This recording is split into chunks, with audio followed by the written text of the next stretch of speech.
This is Kim Claver, and today's session is the one thing you need to know if you want to build with cold market. And a lot of people like cold market because they've gone through their friends, but cold market is also very stable. There are so many of them, and there are certain things you need to do. There's one thing more than anything else that you need to get right when you're doing cold market. I want to show you what that is. First of all, why people buy. You need to know why anybody buys anything, and that includes, of course, us. Okay, and so here's how this works. People, including us, we buy stuff because we want something. Okay, that's what we do. We buy stuff because we want something. And these are very basic things, but like Mr. Wooden said, the greatest coach of all time, the basics are where we often forget to go back. And this is what you need to know.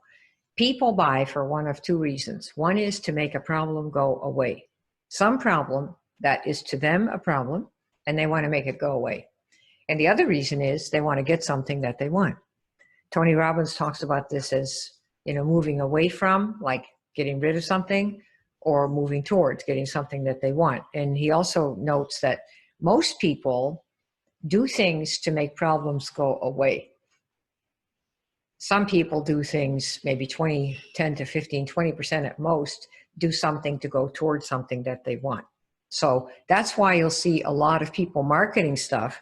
If you're sick of this, or if you're sick of that, or if you're tired of that, because they know that 80% of the people, sometimes 90%, are looking for ways to get rid of stuff that they don't want in their life, whether it's weighing too much or whether it's a partner that they don't like, and whatever. Okay, so in the cold market, people have the same two things. They want to have a problem that they want to have go away. They want to get rid of some issue, whether it's weight or whether it's not enough money, or they want something that they want that they're going towards. And the third thing is, nobody in the cold market is going to buy to do you a favor. See, this is where the big difference comes between cold market and warm market, which is warm market, your mom, your sister, somebody might buy to do you a favor. But on a large scale, this doesn't work at all. There's nobody who doesn't know you who's going to buy to do you a favor any more than you buy stuff. So nobody's buying to do you a favor. This is a very big problem for some people who have got 2-3 customers because their relatives did them favors, okay? So here's one of the things you need to know before I tell you the thing that you need to know. And that's this: we are not the only option. People who have problems or want stuff that they don't have many, many, many options. And sometimes we forget, we think we're the only one out there, because that's kind of how the companies like to make us feel. We're the best, we're the greatest, we're the only thing that matters. Some years ago, maybe 15 years ago, I started a listing of the top 100 network marketing companies. And I would say that the first time I did that, we used the Alexa at the time, the Alexa ratings. The first time I ever posted, I think we started with the top 50. I probably got 100 emails the day I posted the list from people who said, I had no idea there were so many different network marketing companies, so many of which sell very similar kinds of products. I mean, the nutritionals, all of them include weight loss. Almost everybody's doing some kind of skincare, some kind of energy, right? Some kind of, CBD oil. And they had no idea that they thought they were the only company out there. So I'm here to tell you that we sometimes forget that our clientele, the cold market and the warm market, has many options. All the other network marketers in your company, for one. Secondly, all the other network marketing companies, that's another one. And third, all the other products that are out there that are not in network marketing companies, like take Amazon. Other people have options, and you need to understand that as much as we love what we have and we think it's the best, to them, we're an option. Just like when you come here, you have things that you could do today. And I won out, for those of you that are here, over some other thing that you could have done, right? We all have lots of options. So you're not the only one. And how do we make them choose us? That's the big question. That's the only question that people, how do we make them choose us of all the options that they have? Okay, and for those of you that just got started, here at the bottom, you can see bookmebookme.com. You see that link at the bottom. That is for those of you who want to see if we can help you do some of these things. we have quite a different range of options. We have stuff that's on the house, and we have stuff that's 5 figures, depending on how much of an overhaul you think you need. So go ahead and book there if you want, bookmebookme.com, and see whether or not we can help you do some of these things, okay? All right, how do we make them choose us? So here's number one. You got to know what they want. And the question is, well, who are they, right? Who are these people that we're looking for? Is it everyone? They are your market or your niche. And your market or your niche, those are people who have the problem that you can solve. And they're looking to solve it, and they're looking to pay for some kind of solution for whatever that problem is. So a niche is, for example, it might be high-end luxury cars. What do those people want? High-end luxury cars. So their competitors are Range Rover, Tesla, I don't know, you name it, Jaguar. The high-end luxury cars represent a niche of car buyers who want high-end. And in that niche, there are 5 or 6 or 7 players that are pretty high-end. Okay, that is a particular market. Okay, it might be another one. Market might be weight loss, and that's kind of seems to be the problem of the universe. So within a weight loss market, there would be sub niches, like people who want to lose weight but who want to do it. They want to go to a fat camp, or they want to do a fasting program for 2 or 3 weeks, versus people who want to take appetite suppressants, versus people in the weight loss niche who want to do surgery. So the niche represents people who have the problem that you know how to solve, and they want to solve it, and they're willing to pay to have it done. That is your niche, okay? Now, some of you are going to go, oh, but, you know, doesn't everybody want health and wealth? Well, let's say that they do. They all don't want it the way that we have it. See, they don't want it our way. They want it their way. And what we all have to get into our heads is, well, yeah, everybody wants health and wealth. That's what they used to say. And that may be so. People do want to be healthy. Nobody wants to be fat and poor and really sick, dumb, and poor. Nobody wants that. But the way that they want to change that depends on the person and what they know and what they've been experienced with and what they're exposed to and their tendencies and what they're used to, right? People come from different places in life. So just because somebody wants more money doesn't mean they're going to choose network marketing or affiliate marketing, or that they're going to choose to build a business online. They may do something totally differently. They may go to medical school and become a doctor, right? So there are many paths to the goal. And your niche, which is the people who have a problem that you can help solve, have other choices. So what you're going to do is figure out how to nail your niche so that the people that you can help come to you. That's what you want to do. So remember, you're only going to get some of the people, okay? These are the ones that you're going to get. And so these are the questions you have to ask to get to the one thing that I promised you at the beginning of the show here. And here they are. Number one, what do you do for people? You need to be able to answer this.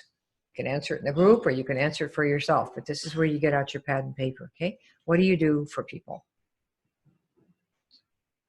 Just answer that with what you do, your product, your program, and you to go with it. What do you do for people? And you know, the statement, we call them an I help statement. I help people, yada, yada, yada, yada. Okay, just fill it in yourself. And it's going to be either you help somebody make a problem go away, or you help somebody get something that they want. It's going to be one of those two, okay?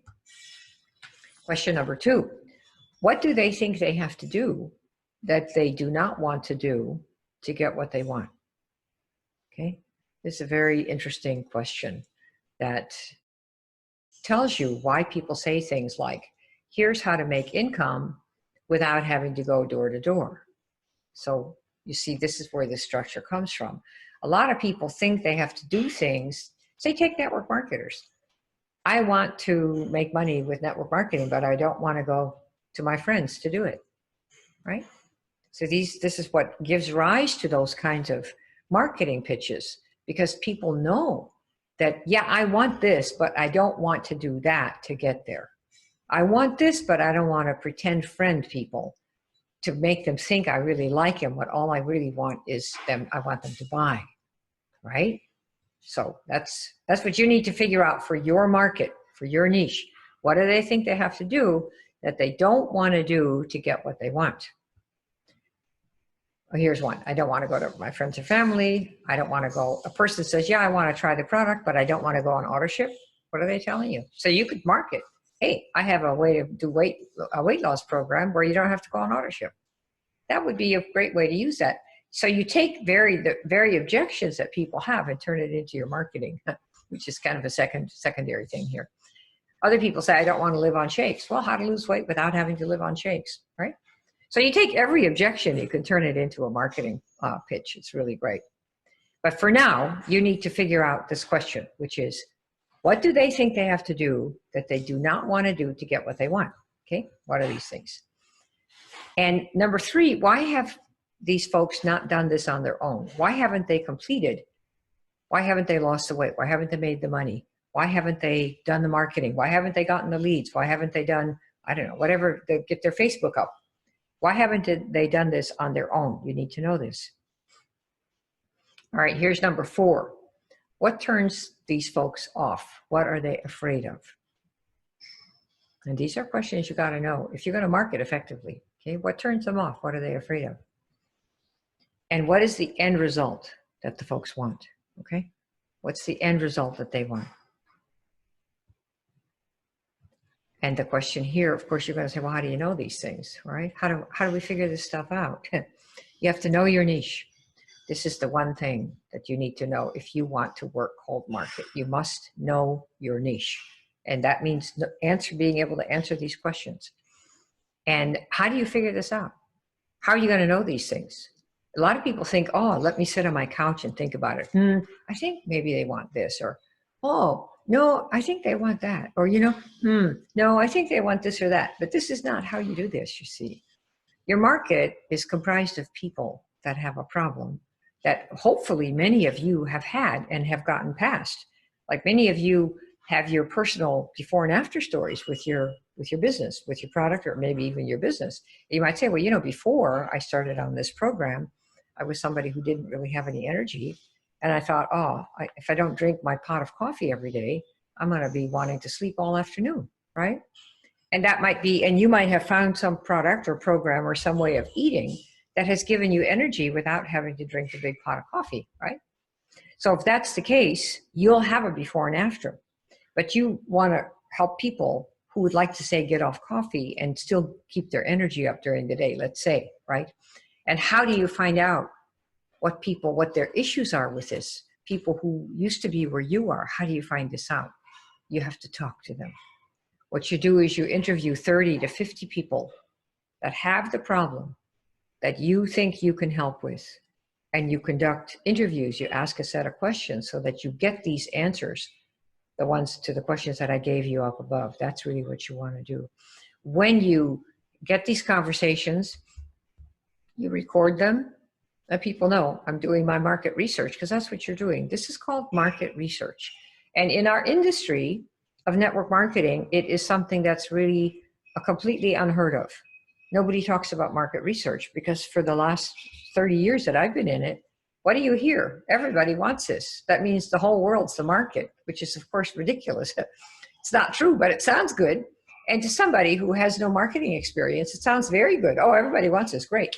And then they go out and start pitching as if everybody's going to want this. And they fall flat on their face and often quit and blame themselves. This is not really right. They were taught wrong. There's nothing for everyone. There's nothing everyone wants. And if they want something like, say, long life, it's not going to necessarily be buying into whatever it is we're marketing. You see, when people want to lose weight, how many different books are there on weight loss? How many different programs? Look on Amazon, look on Google, look on YouTube. Losing weight, millions of options, millions. There's almost one for every person who wants to lose. Don't think you're the only one, you're not. So what you want to do is talk to people in the niche that have the problem, right? Whatever it is that you can help with, start with your own before and after, and interview 30 to 50 of those folks. That's what you do. That way, when you get the language that they have, that they use, that's the language you can use to market to those very same people, you see? So you know your niche, you know what they want, you know what they don't want, to do to get that thing, because they've told you. You want to lose weight? Yeah, you haven't done it. Why not? Well, I don't want to eat rabbit food. Bingo. What else? Well, I don't want to have to cook 9 meals, 3 for my kids, 1 for my husband, or 1 for my wife, or whatever you've got, and 3 more for the, stepkids, and 1 for the dog, and blah, blah, blah. Okay, great. Without cooking all these different meals. Where did you get that? From them. You see, it doesn't have to come out of your head, because what do you know? You're marketing to people who have a problem that you can solve with your product or program. And what you do is you go out and you find the people. This is why marketers and good salespeople make a lot of money. That is the work to be done. And if you want to skip it and just try to make it up out of your head, you can, but don't expect to get a lot of sales, because you're not connecting with people. All you're doing is connecting with your own self. That's not somebody else. How many times can you buy your product? The work is to know your niche. How do you do that? Find them. Find out where they hang out. Because if you want to deal with cold market, there's going to be something that they want. And you need to be able to put out there, I can help people with this problem who don't want to do this and who do want to do that, and who are afraid to death of this, this, and this, and this, and who will no longer do A, B, C, D, E, F, G. That's the way I market the YES program, which is our high-end, high-ticket program. I mean, it costs the price of a small house in the Australian bush, right? It's not a cheap date. But there's also free stuff like what you're listening to right now. So you can type in bookmebookme.com and see if we've got something to help you do this. But this one thing, know your niche, know what they want, and the way you find that out, and what they don't want, what they will and will not do to get it, what they're really afraid of in the process. There's a reason people are where they are and have so many problems. They have not chosen to cross any bridge to get there. And there are reasons for that. There's always a reason somebody's overweight. There's always a reason someone has been in the network marketing industry and hasn't made more than $100. They'll all have a story. Well, I can't get leads, or I don't know how to talk to people, and I'm nervous and I'm afraid. That doesn't change what they want. So when you get someone who says, well, I really want to do this, what have you got? Part of what your pitch has to be is to get where they want to go. Since they haven't done it on their own, they obviously need something different, or they would have gotten there already. That's why we have programs. But what you want to do is make clear to those folks, what is it that you're afraid of that you really don't want to do? And see whether or not your program can help them avoid that, right? And all the different weight loss, the different energy, the different hair programs, all have things. Each one is based on a philosophy that says we're going to do this, but not this. And you need to know that about your product. Don't think you're the only product out there. I mean, if you want to have some idea of the different kinds of products, look at this. This is a toothpaste image. It's like, oh my goodness, what if you were marketing a toothpaste? What on earth would you say here? Where are you going to go? Look at all these different brands already. And they're all in business. Why? Because they all serve a different niche in the toothpaste area. The Sensodyne one is for sensitive gums. I think that's what that is. And they have Colgate, they have the standard Colgate and whatever these brands are. They have stuff for yellow teeth, for teeth that are too white, teeth, bad gums, all these different things. All of them are toothpaste. They're something that you put on your teeth to make them either look better, feel better, or stay in at all, what have you. And each of these companies has a different niche. And they are all in business. They all make money. And that's really how you have to see yourself. You have to market yourself as if you were a toothpaste. One of many, many that your clients have. Many options. And so you take the specific thing that you are really good at, and that's what you put out there. Okay? We are promoting something called the secret weapon. What's a secret weapon? Well, it's a way to qualify people without having to talk to them. The only people you talk to are the ones who are all pre-qualified in terms of money that they're willing to spend, the problem they have, the way that we're going to offer to fix it for them. And then they come and have an interview. And we sign up a lot of those people without having to do any of that other work. And what is the pitch? Well, it's for somebody in a network marketing company who really has no time and they want to build fast and only talk to people that are really 90% pre-qualified. That's who that's for. Because that's what I've done my whole life. I built 6 of these companies to the top, always faster than almost anyone else in those companies. Usually within 120 days, we are at the top of the pay plan. That's just how I like to do it. I like to go fast. I don't want to screw around persuading people that they should do network marketing. Are you kidding me? I mean, why would you do that when there are so many people that you can talk to or present to and say, if you want to do this without having to do these yucky things, fill in this form. We might be able to help you, right? That's what you do. So that's what we show people how to do. All of you have an edge. So figure out what the edge is and talk to your market. That's what you want to learn how to do. And like I said, we have some ways that we can help you do that. And if you'd like to do that, see if we have something for you. We have different types of programs and products and whatnot. And you can book a call. Bookmebookme.com. And I think we have people there this afternoon. And the people you're going to talk to are not salespeople. We don't believe in selling anybody anything. You are going to see that it's something that you want and say, give me this. Or we'll recommend something to you that can help you based on where you are on your path right now to building your business, whether it's all customers or whether you're mixing in customers and recruits, or whether you're focused primarily on recruiting, all of those things we've done, and where you want to go. And then what are the next steps you have to take to get there? And are you willing to take them? That's really the bottom line, right? So, because you may be at the beginner level, you may be at the level where you're earning enough money to make it, but you really want to scale. Or you may be at the scale level and now you want to really build a worldwide organization, right? Okay, so that's the one thing. Know your niche. Know these answers to these questions that I gave you from the beginning. Does that make sense? All right, you guys, talk soon. Thanks. See ya.